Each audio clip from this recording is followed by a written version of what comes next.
All right, that feels like everyone is probably here. So we are going to get started. So this is our webinar for UK Scholar Awards for the academic year 2023-2024, and this is on submitting a competitive application. So my name is Sam Thompson. I'm going to be hosting this webinar today. I am the program manager for UK Scholars. I am joined by my colleague, Rebecca Jackson-Woolley, who is the awards assistant. Rebecca is going to be moderating the chat today, and we'll also be watching the waiting room. So if anyone new comes in, Rebecca will be letting them in. And when we get to the end of the session, we're going to have questions and answer, and Rebecca will be the one moderating the questions. What I would recommend is not waiting until the end to submit your questions. So if you have questions through, please do put them in the chat room so that Rebecca can start getting a note of them so that we know which ones to answer when we get there. Because if there are duplicates, what we'd like to be able to do is make sure we're answering them with one question instead of spending lots of time answering the same questions over and over again, if that makes sense. So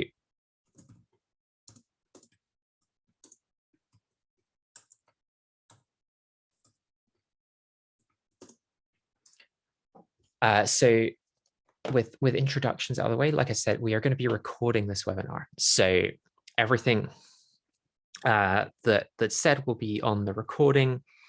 That means that you'll be able to go back to this information so that you can use it throughout your own application. It also means that if you want to share it with a colleague who's perhaps also considering applying for Fulbright UK Scholar Award this year, they could make use of this webinar. You might want to share it around your department if there's other people in your department who are thinking of applying for awards. So we're going to make sure that it's accessible. And if you have to leave early, you'll also be able to view the webinar, view the bits that you missed at the end. As I said, please do ask questions. We're going to have dedicated time for answering those questions at the end of the session. But please make sure you're using the chat feature for asking questions. And like I said, my colleague will be taking a note of them and compiling them so that we can get to them efficiently at the end. I want to start by saying that there is about 1 month left for applying. So the deadline for our awards is in November for applications. It's a Monday in November. It's the second Monday in November, I believe. I just want to be absolutely certain before I confirm that. Yes, so Monday the 7th, end of day on Monday the 7th is the deadline for our awards, for our UK Scholar Awards this year. So we would like you to bear that in mind. But what I want to say is it's absolutely still plenty of time for you to make an application for a UK Scholar Award, especially because a number of the grants that we offer, both as partner awards and all discipline awards, are on the shorter length of things. So a 3 to 6 month grant might actually be perfect to apply for now, because if you don't feel like you could put together a grant application for a 12-month grant, a 3 to 6 month grant might be precisely the thing to aim for. So don't be put off by time. And we're going to talk about how to make the most of your time in the run up to our awards. And I want to say, when I talk about these 3 to 6 month awards, we don't view award length as being part of a good application, provided that the award length you're proposing makes sense for the award that you're trying to do. So don't say you're applying for a 3-month grant and then submit a year's worth of work, and vice versa. Don't submit that you want to do a 12-month grant in the US and then only provide us with 3 months worth of project plan. So make sure that you're applying for the correct length of grant, but do think about applying for a short grant if you're worried about time. Just another quick word of housekeeping.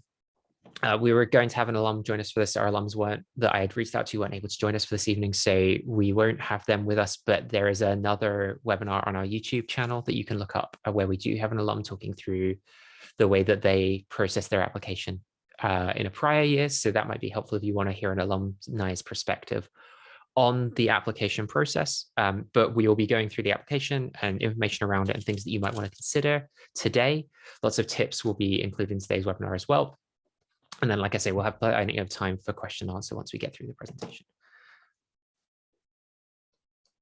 So I wanted to just talk about some important information, because as an international grant organization, We have a lot of words that we use, a lot of people that we refer to, and these are people that are going to be important for our application process that we're talking about today.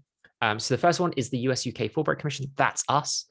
So we are a bilateral organization that works on educational opportunities in the United Kingdom and the US. We work from everyone from 17 to over 70.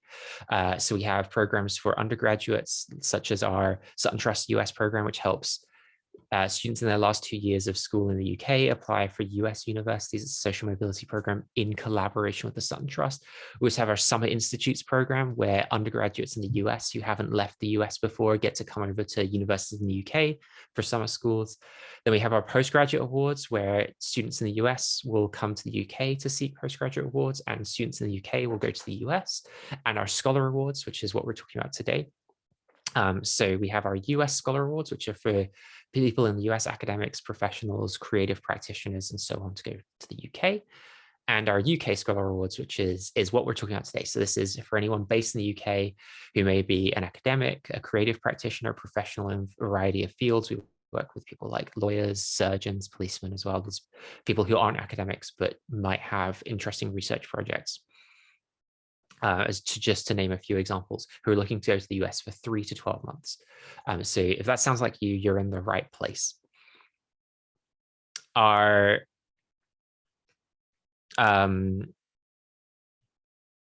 other programs include things like our Global Challenges Teaching Awards, which launched this year, our Scholar in Residence program, our specialist program. There's lots of different programs that we've run. And we've been going for almost 75 years now. So we are also experts on US and UK higher education, and we provide that through our colleagues at Education USA, who work with us at the US UK Fulbright Commission as well. So there's lots going on at the US UK Fulbright Commission. The IIE is the Institute of International Education. We work closely with them on our awards programs. So for any of you who have started your application already, you might be aware of that name because you will have seen it on the application website. So they run that system. We also work quite closely with them in the visa sponsorship process for our US UK Fulbright Commission Awards. ECA is the Bureau of Educational and Cultural Affairs. They're part of the State Department, and they're the people who the Fulbright Global Program falls under. So it's another name that you'll become familiar with if you're successful. And the FFSB is the Fulbright Foreign Scholarship Board. So the Fulbright Foreign Scholarship Board is a board of presidential appointees who read every application that's nominated for a Fulbright Award. So if you're successful at your application and your interview stage, your application will be nominated, and it then has to be read by presidential appointees to be approved for the program. 1 second, please.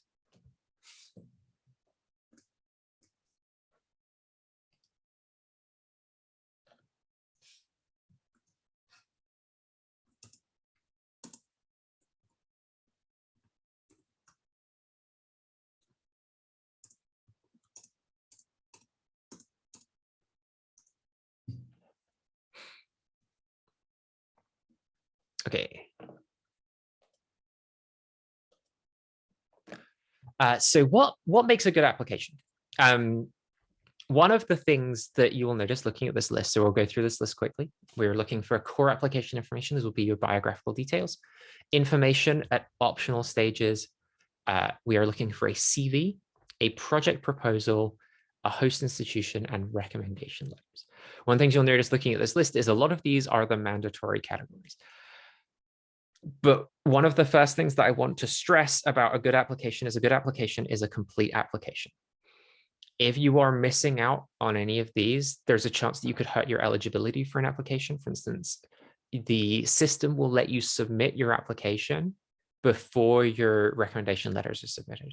Now, that's okay, but what you have to make sure is that your recommenders finish submitting their letters. So even if you think your application is complete, it may be that your referees haven't finished submitting their recommendation letters, so you want to check that they've done that. Because without those recommendation letters, your application may be considered incomplete, and then you may be considered ineligible for an award. So please make sure that you are completing an application.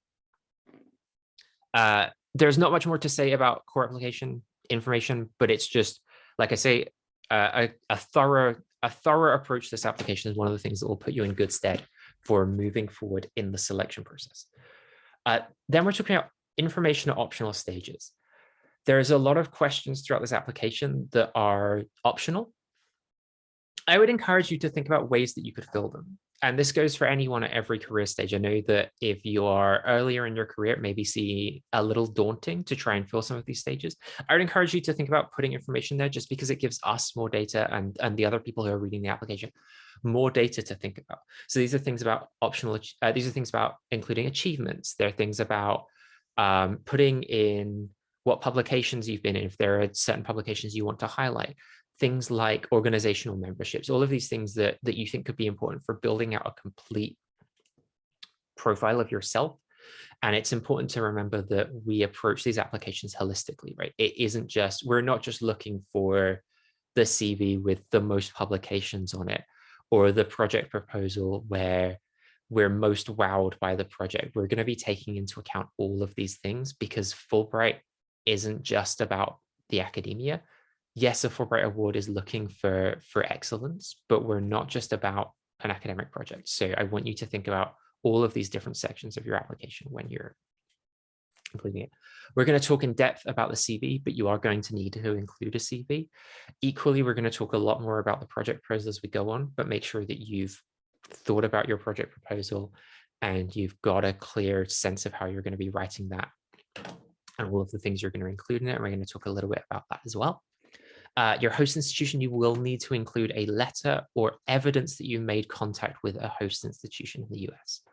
And we'll talk about these as well, and the recommendation letters again. So all of our applications require 3 recommendation letters.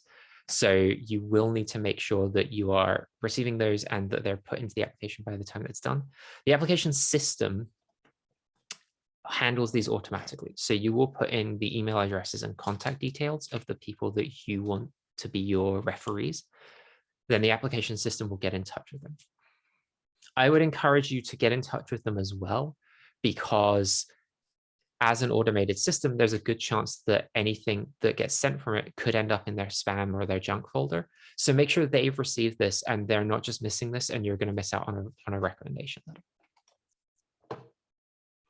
So let's talk about making a good start, because I think that the decisions you make when beginning your application will impact the application that you're making.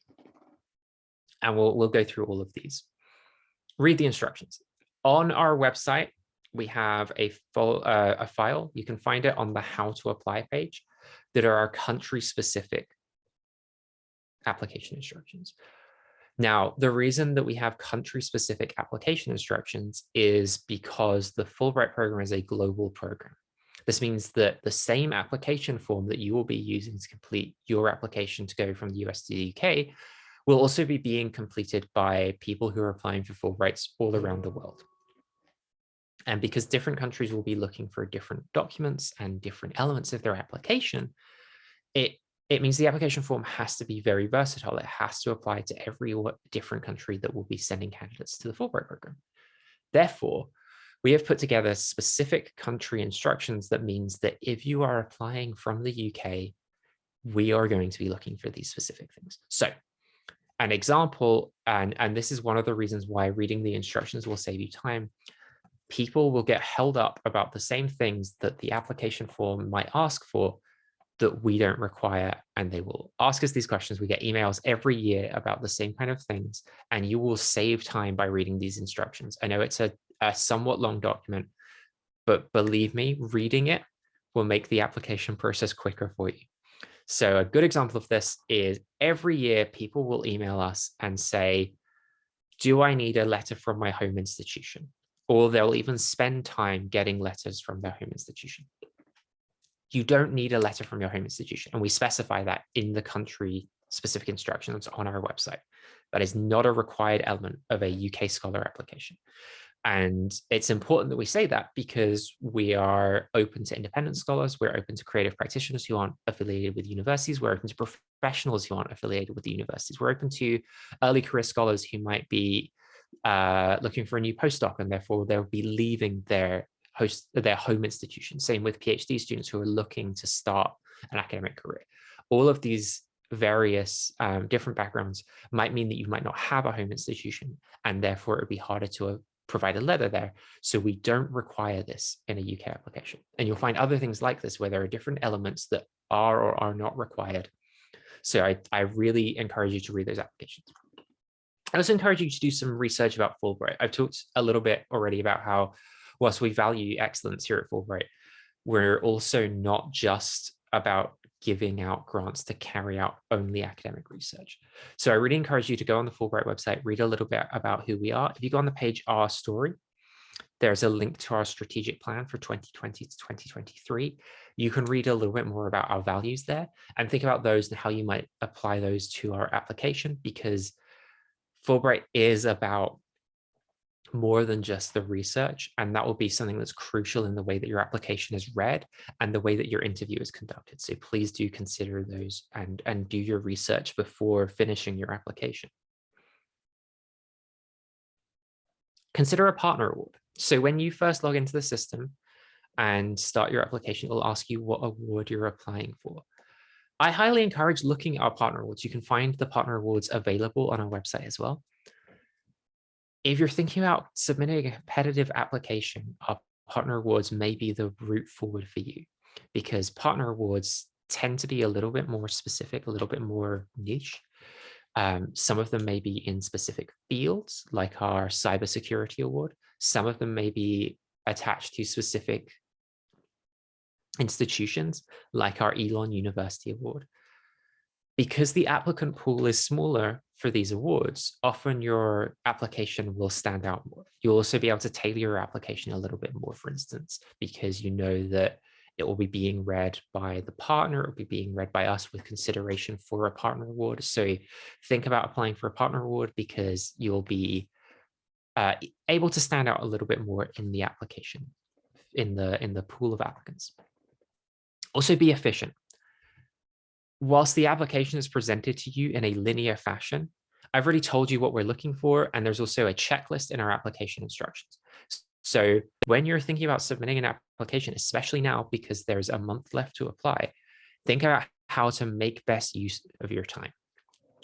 This means if there are things that are going to take a long time, but that you don't necessarily have a ton of control over, maybe start those now, those processes now, so that you can get started on the rest of the application too. So what I'm thinking about here is, if you're still looking for a host institution, or you think you know what host institution you'd like to go to, but you've not yet made contact with them, consider firing off those emails now. Start those conversations now. And while you're waiting for the host to reply, you can be writing the other sections of your application. The same is true with your recommendation letters.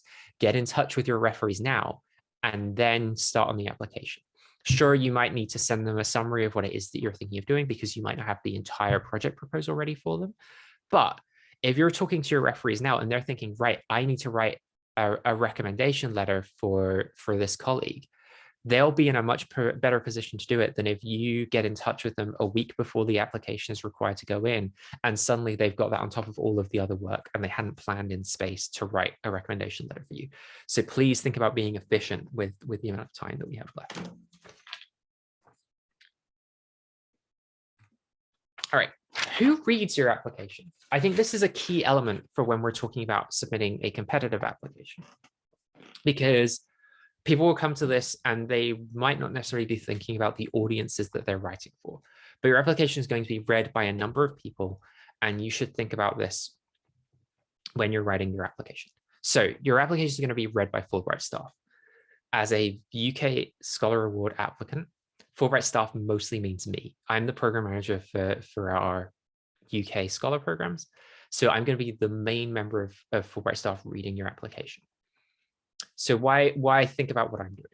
So I'm going to be reading this, thinking about this from a Fulbright perspective, and I'm going to be reading it, thinking about it from a communication perspective.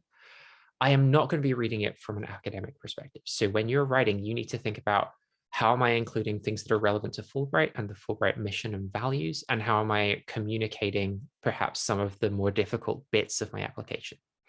It's going to be read by reading panelists. So we have a really wide pool of alumni that we draw on for every field and discipline, and they are going to be reading your application. So you will have a panel of experts in your field who read your application. FFSB. So we talked a little bit about this, but presidential appointees are going to be reading your application as well.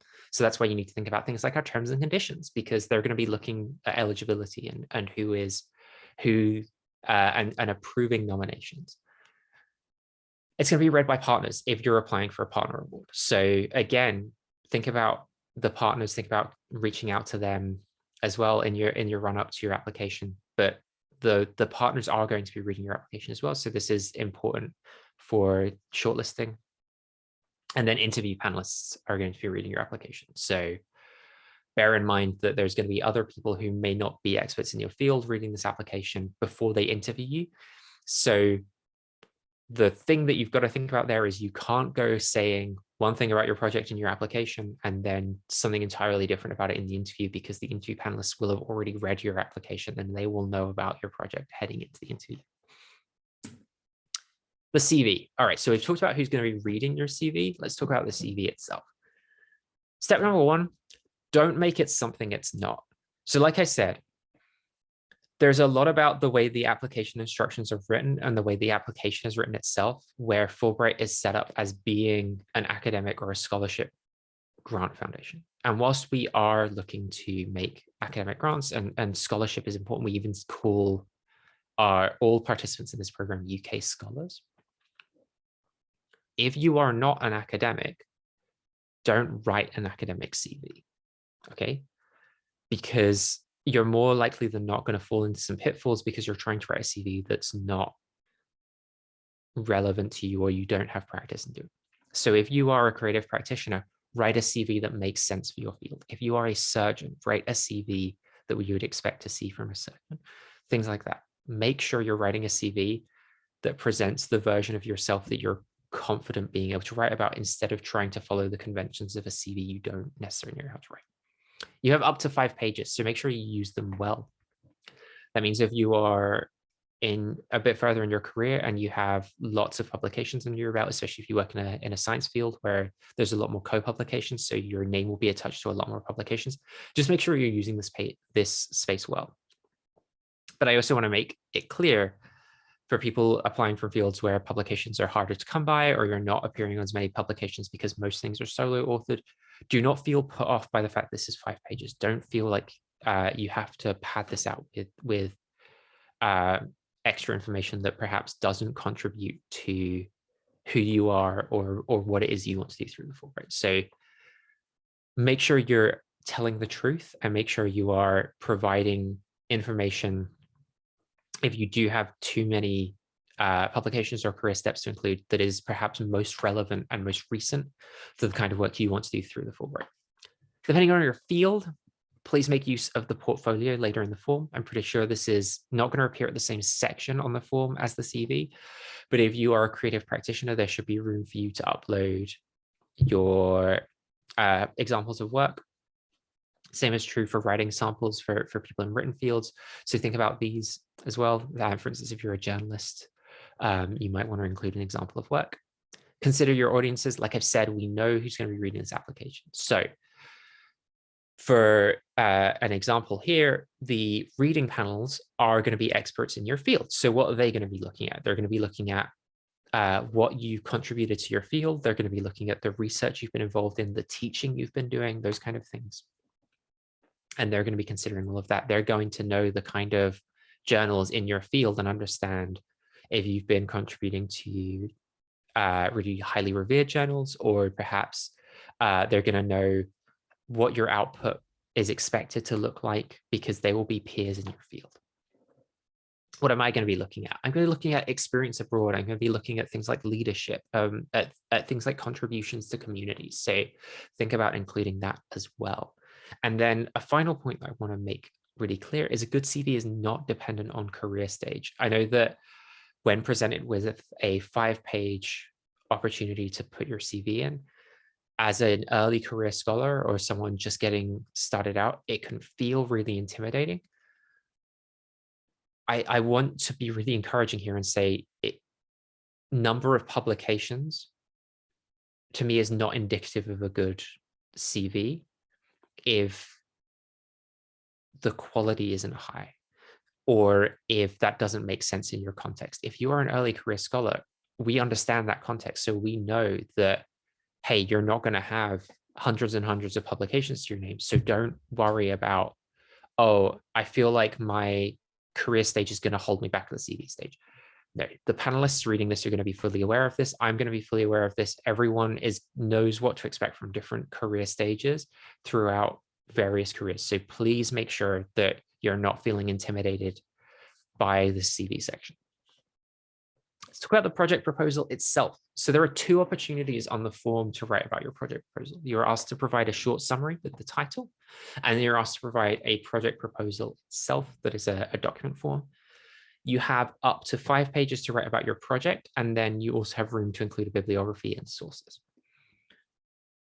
In that summary section, I think this is a really great opportunity to think about communication. Like I said, this is a great opportunity to write for the non-experts, and it's a great opportunity just to write to capture the imaginations of your reading panels, because you have about a paragraph to really sum up what it is that your project is about and complement that title. So if the title is perhaps a little bit hard to understand for people who aren't in your field, this is the perfect opportunity for you to provide a little bit of context, a little bit of information for why they should pay close attention to what it is you're going to say in the project proposal itself, especially if they're a non-expert. And as I say, think about this on the longer form one as well. When you have those 5 pages to write into, perhaps write the introduction for everyone, those first couple of paragraphs, write for me, write for interview panelists, write for the non-experts, but then write the body of this for the experts. Those reading panelists are going to be from your field. They are going to understand the works that you're citing, the vocabulary you're using, things like that. So don't be afraid to write for experts, because they will be reading this and they will be paying close attention to detail. And when it comes to attention to detail, you should do that too. Don't neglect every section. When you read those application instructions on our website, it will encourage you to think about different sections of your project proposal. It can be really tempting. And I remember this myself from writing things like PhD proposals and proposals for funding, to solely focus on the project and the research you're going to do and the stuff that you're excited about with that research or output or time in a studio, all of those things. But bear in mind that we're going to ask you for other information. So we're going to ask you to justify why being in the US is important for the project that you want to carry out. We're going to ask you why your host institution that you've chosen is important for you to be at. We're going to ask you why this project matters to Fulbright. So this is why you should go back and read that that's information about who Fulbright is on our website, because we want you to think about that in your application. But I also don't want you to neglect those sections, because those are things that I and my colleagues at Fulbright pay close attention to on these applications. Because as I said, Fulbright is about more than just the academia. It's about being embedded in a community. It's about ambassadorial qualities. It's about compassionate leadership. And so we're going to be paying attention to the things that you write about cultural exchange, to the things that you write about why it's important for you to be in the US. And we're going to use those for the way that we assess the application. And if you neglect to write about them at all, we have nothing to go on, and it makes us much harder to justify shortlisting you, even if the project is fantastic. And this is related to it as well. This is a proposal, not an article. We all read applications where people wanted to tell us their ideas. They want to explain something that they're really interested in. And what we get is a lot of detail, but no sense of this as an actual project proposal, no justification for why the funding is needed, no sense of how the project will be carried out. It's very common for people to include project timelines or Gantt charts, whatever it is that you're comfortable with. Make sure you're showing how the work of your project will be carried out, because if that's not present, all we're really doing is reading about the work that you're writing, and then it starts to feel more like an article. So make sure that this is a proposal, not an article. And finally, make sure you actually want to do the project. It'll make it easier to talk about the interview, but also there are aspects of the project that you won't be able to change once you've committed it to the application. And if you're nominated and suddenly you don't want to do the project, a lot of that work will have gone to waste, and we may not be able to even keep you on as a scholar. So make sure that the project you want to do and the university you want to go to are the places you really want to go to and the project you really want to do, because otherwise you may end up having to withdraw from the award. Let's talk about letters. So we talk about these as elements of the application that are key to the application. But as with recommendation letters, there's also the option to skim over the section with the host letter.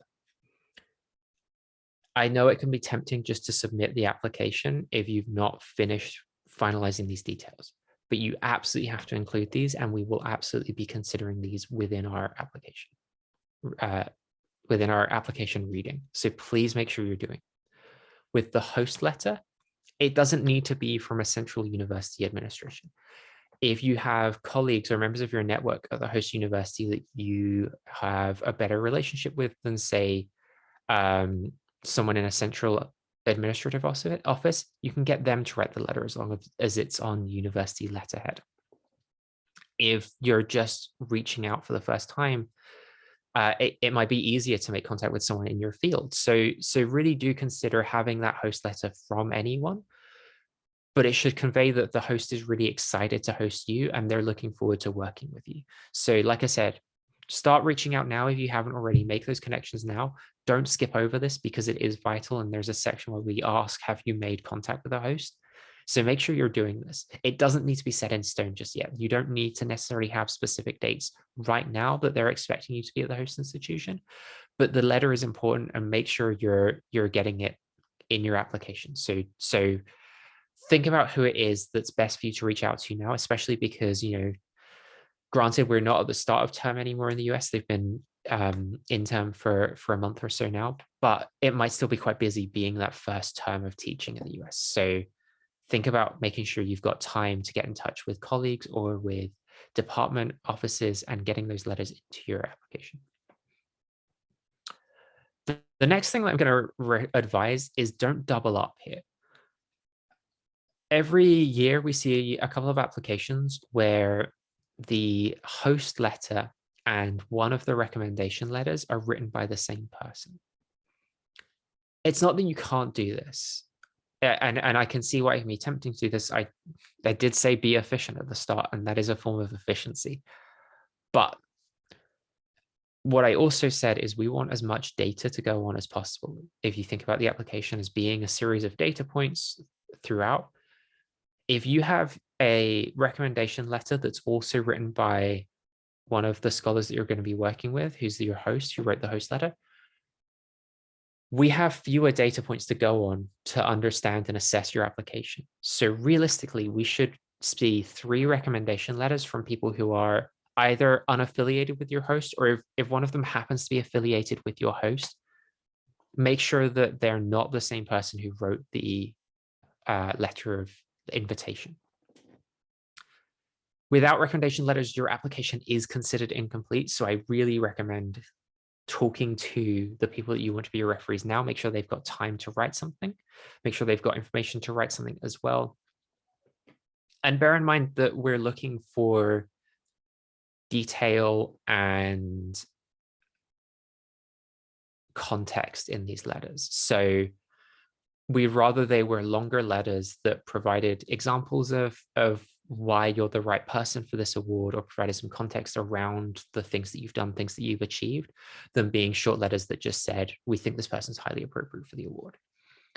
An important thing to remember here is that some of your reading panelists may be American alums, and Americans are used to reading much more emotive recommendation letters, much more detailed recommendation letters.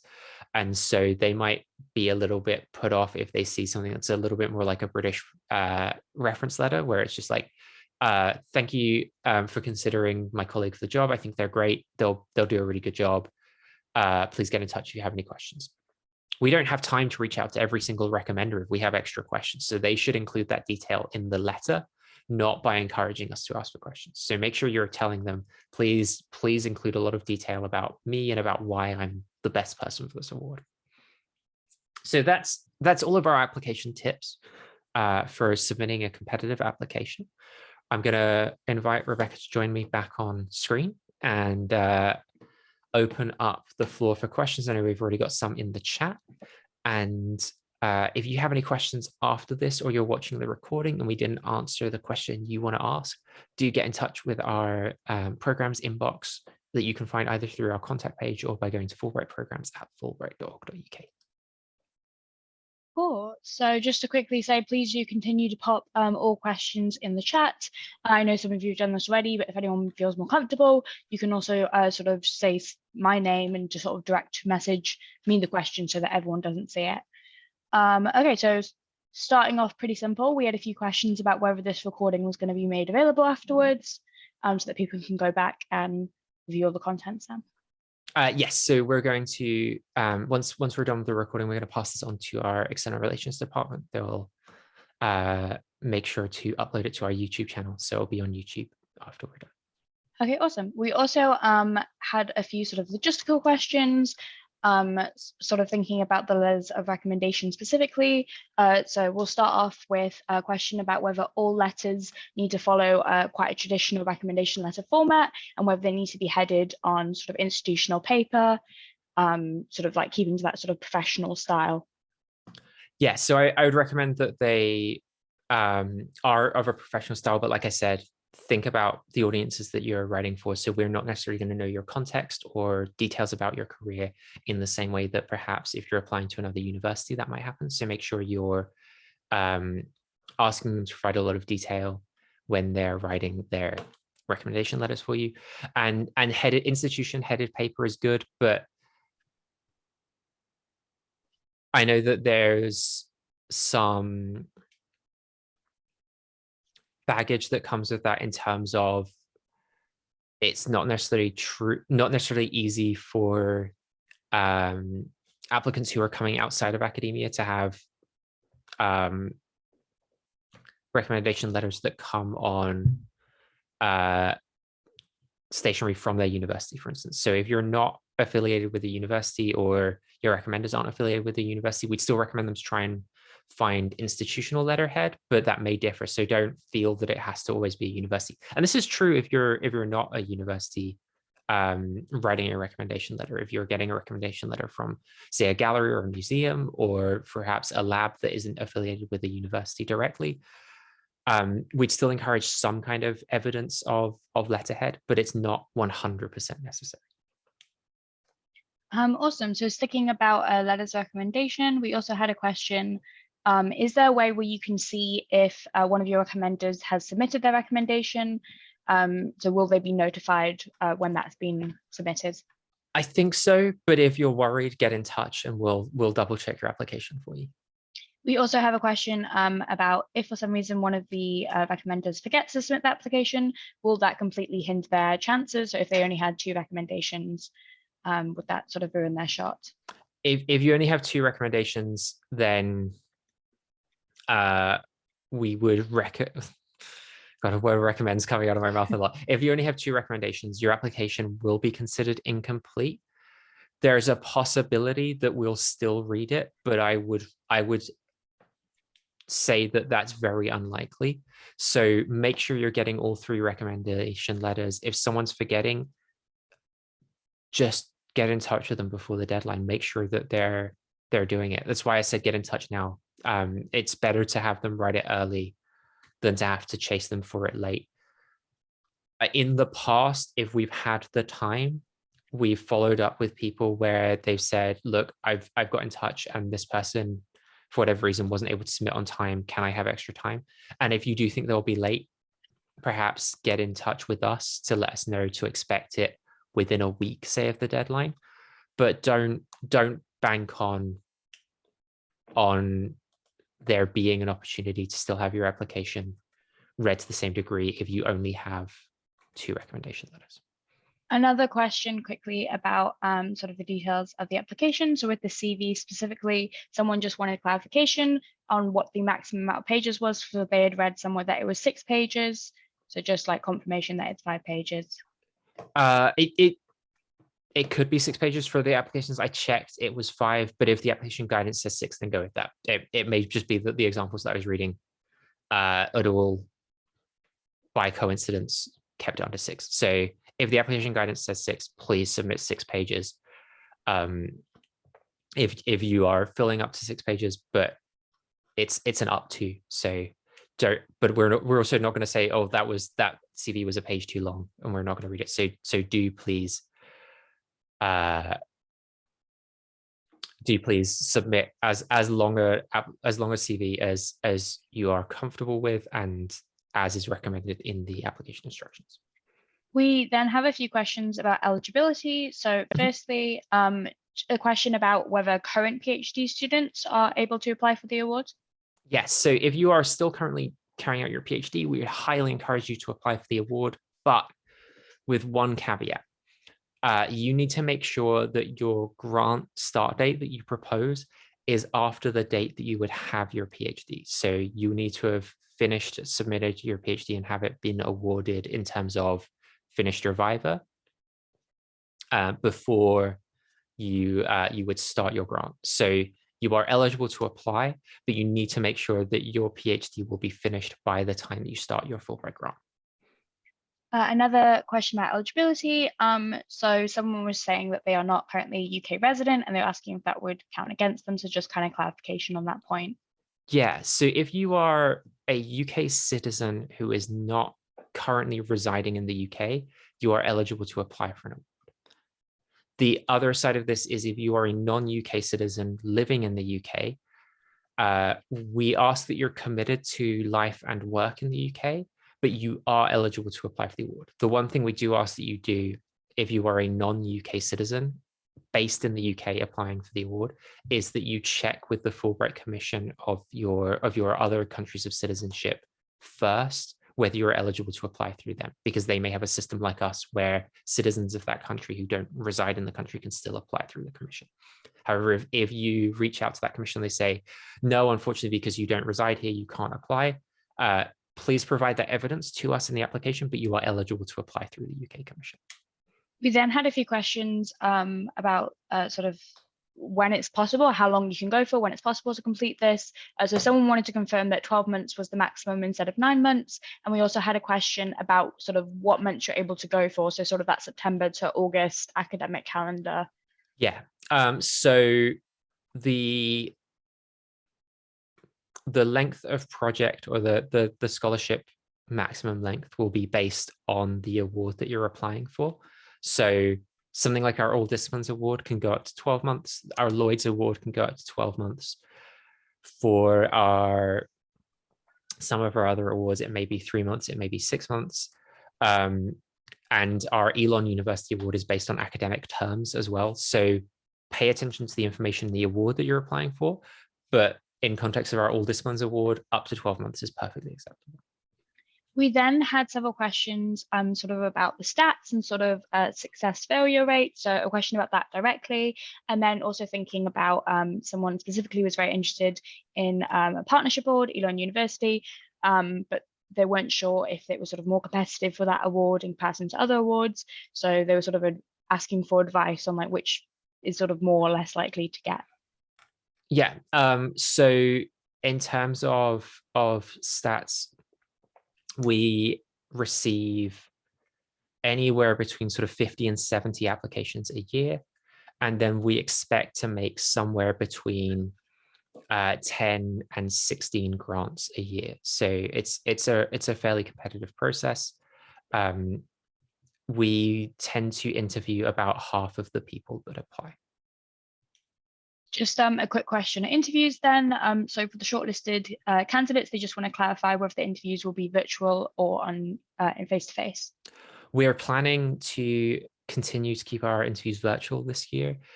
We feel that provides greater accessibility for people around the UK because not everyone is going to be based in London, and it makes it much easier for us to coordinate interviews and allow for every candidate that we want to interview to be interviewed by us if they're virtual, because it means they're not having to travel as well. And sometimes travel can cause tiredness and make people feel like they're not at their best when they interview. So we're planning to keep interviews virtual this year. Someone is asking about how they should sort of go about applying if they're not exactly sure whether research they'll be applying for sort of 24 later on in the 23-24 academic year, and they're not exactly sure how their research is going to turn out, as it's part of an ongoing project. So they're asking, how do you recommend dealing with sort of an ongoing research project where you're not exactly sure where it's going exactly?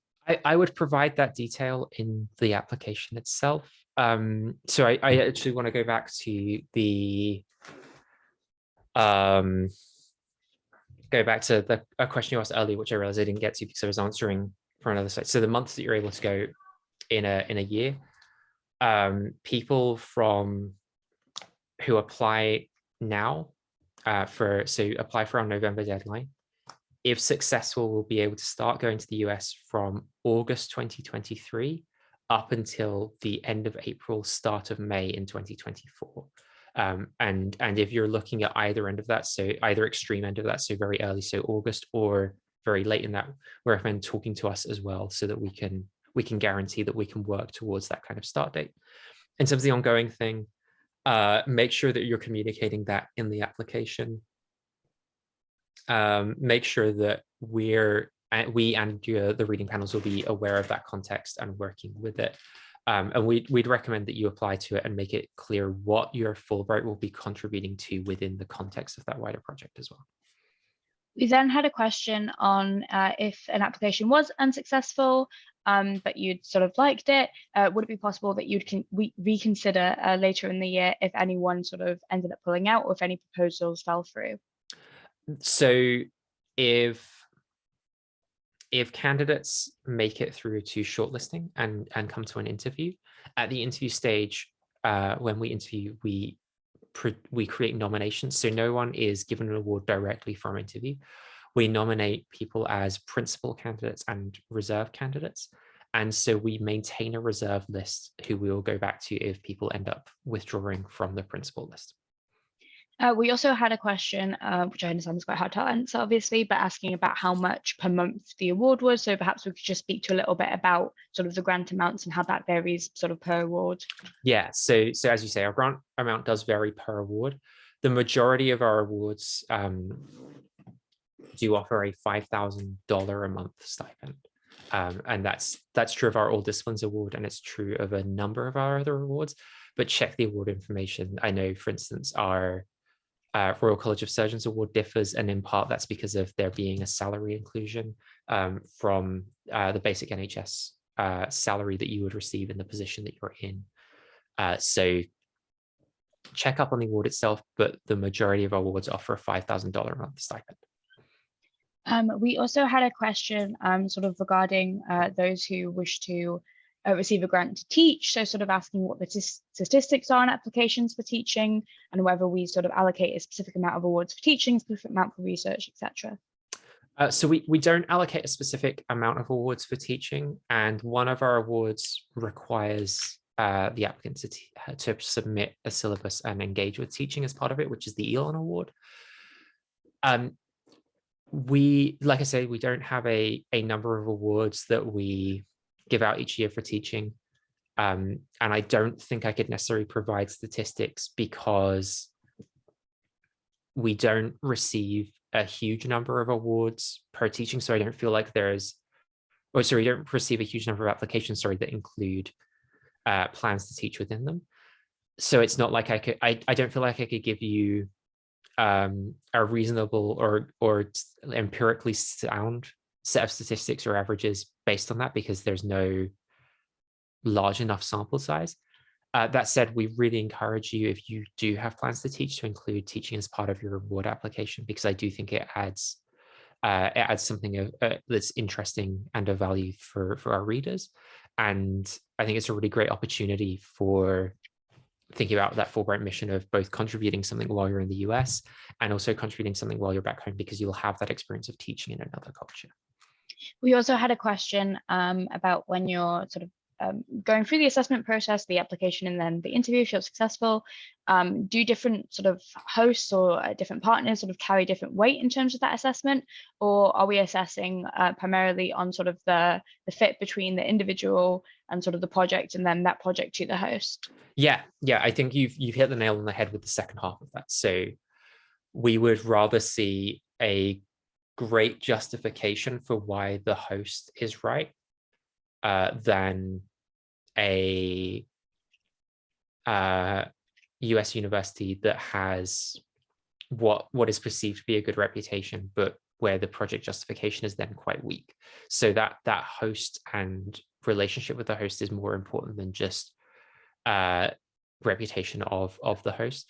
And especially consider this in that we're very embedded in US higher education. So our sense of a US university, our knowledge about US universities may be more so than the average UK context for understanding about US universities is. So reputation isn't going to factor as much into our assessments because we've got a larger knowledge base, I guess, about US higher education institutes than perhaps is often held by mainstream UK thought about universities. Just to loop back slightly, we had a question about recommendation letters again, and asking whether they should wait until the recommenders have submitted the recommendation letters before they upload the application. Just for you to say like that you shouldn't wait, that you should submit your application. Yeah, submit your application and then say to your recommenders perhaps, hey, I've submitted my application. Just a reminder that you need to submit your recommendations before the deadline as well. There's also observation that the amount of different partner awards that we have sort of has decreased slightly from previous years. And there's a question whether the number of all disciplines award will vary, or has it increased or decreased in comparison to previous years? So you're right that we've had fewer partner awards this year. It doesn't mean that necessarily we're going to be able to make up more with our All Disciplines Award. So our All Disciplines Awards all come from the same budget. And so the number of applications we have for projects of various lengths can influence how much money we're able to give out and things like that, and how many grants we're able to make. So our awards that we give out vary every year, but that's not just dependent on our partners. It's dependent on the grant lengths and such. So bear that in mind as well when you're thinking about your application too. Someone was asking if they were successful with the teaching application, but not with a research application, how they would go about that. So I suppose just sort of highlighting that individuals are only allowed to make one application for the program. Yes, you're only allowed to make a single application, and you're only able to apply for one award as well. Then there was a question about sort of partners, I believe sort of romantic partners. How are they allowed to come to the US? What are the conditions for that? Yes, so part of the conditions of your Fulbright Award is that you will be applying for a J1 visa. When you apply for a J1 visa, you have the option to apply for J2 dependent visas. So these are visas for your dependents coming with you. The people who are eligible for J2 dependent visas are married spouses and then children that you have under the age of 21. I would double check that. But bear in mind that if you have a romantic partner or a domestic partner who is not married to you, they may not be, it's very likely that they are not eligible to apply through a J2 visa with your J1. They will perhaps still be able to apply for things like the ESTA visa waiver or the tourist visas to come out and visit you for periods of time. But if you want to have your partner come with you as a dependent on your visa, they would need to be married to you. Finally, we have a question about when someone's making the application, if they're sort of quite keen to engage in training when they're at their host institution, should they sort of talk about that in the application? Should they talk about methods of training? And is it sort of to their advantage to talk about what they plan to sort of bring back to their work in the UK? Yeah, absolutely. Especially that last part about what you plan to bring back to the UK. This is an exchange. It's very much an academic and cultural exchange program. So if you're going to talk about, this is what I hope to learn from a host institution and what I'm going to bring back to my communities, to my colleagues, to my institutions when I'm back in the UK, that's exactly the kind of thing we're looking for. So don't shy away from including that detail. One last question just come in, asking if someone could give 4 recommendations rather than 3. I don't believe you can. I believe that the limit is 3 on the application form. If for whatever reason the application form lets you include more, I don't see why not, but we are looking for 3 recommendations. Another question just come in asking about eligibility. So obviously we are unable to consider US citizens, but someone's asking if they spent a little bit of their childhood when they were under 18 in the US due to their parents' application, would that count against them sort of when applying to go to the US? Yeah, so this is an interesting one in that I know there's a section of our website where it says we're essentially looking for people for whom this will be a transformative experience and for whom the experience of being in the they may not have a lot of experience being in the US. I feel like this is one of those instances where it's likely that the experience you would have in the US now would be different and have a different impact on you. So I don't think that you would fall foul of that clause. The thing that you need to think about in terms of eligibility is, and I can't answer this question for you, do you have a US passport? Are you a US citizen or a dual citizen with US citizenship? Or do you hold a green card? Because if any of those are true, you wouldn't be eligible to apply for the award. I think that brings us to the end of all of our questions. I'm sure Sam said earlier, but again, obviously, if you do have any further questions, you can direct them to either Sam or myself at the Fulbright programs at fulbright.org.uk email, which is currently on the screen. But yeah, I think that sort of brings us to the end of our time. Yeah, and I just want to say thank you all for attending this evening. I hope you learned some useful information, and we'll put that into your applications. Good luck with your applications if you do choose to apply this year, and I really sincerely hope you do. If you're looking for more, as I said, our website is a great source of information. We also have other webinars from our last couple of years on our YouTube channel. So if you just find us on YouTube, US UK Fulbright Commission, we'll have other webinars. We've got another webinar on writing an application where we have a alum go through their process that they approach the application with. We have regular Q&As where you might just find some more questions that you hadn't thought of and hear them answered.